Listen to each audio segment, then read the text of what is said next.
The solar system contains the Sun and all the material held by the Sun's strong gravitational pull.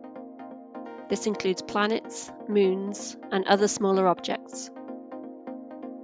At the center of the solar system sits the Sun.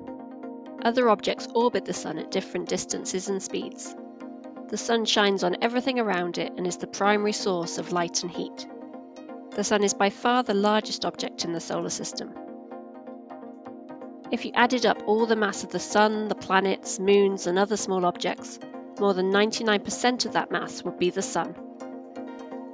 The solar system contains 8 planets: Mercury, Venus, Earth, Mars, Jupiter, Saturn, Uranus, and Neptune.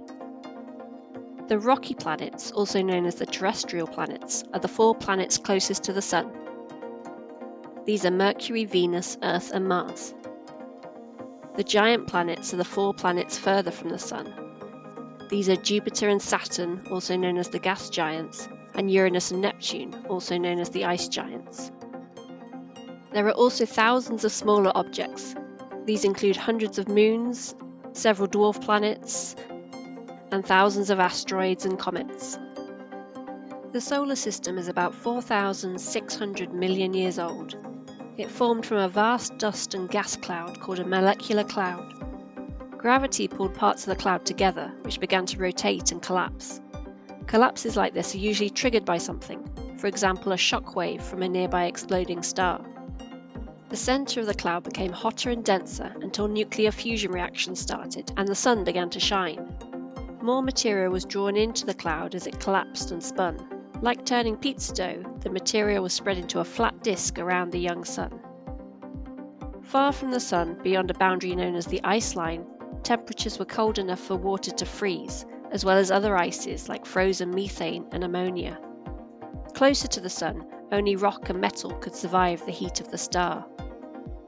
The planets formed from the disk of material around the Sun through a slow, gradual process called accretion. Accretion is like rolling a snowball to create a snowman. To begin with, tiny grains of dust stuck together to form clumps. The clumps then collided to form larger and larger objects.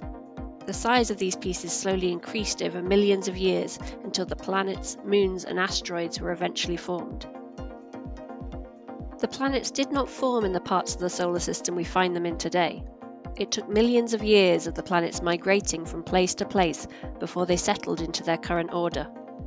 Scientists think that the first planet to form was Jupiter. Jupiter's enormous size and strong gravitational pull may have affected how other planets formed, including rocky planets like Earth. Over the last 30 years, astronomers have found many planet systems around other stars in our galaxy. They do not yet know whether all planet systems form in the same way, or if the solar system is unusual.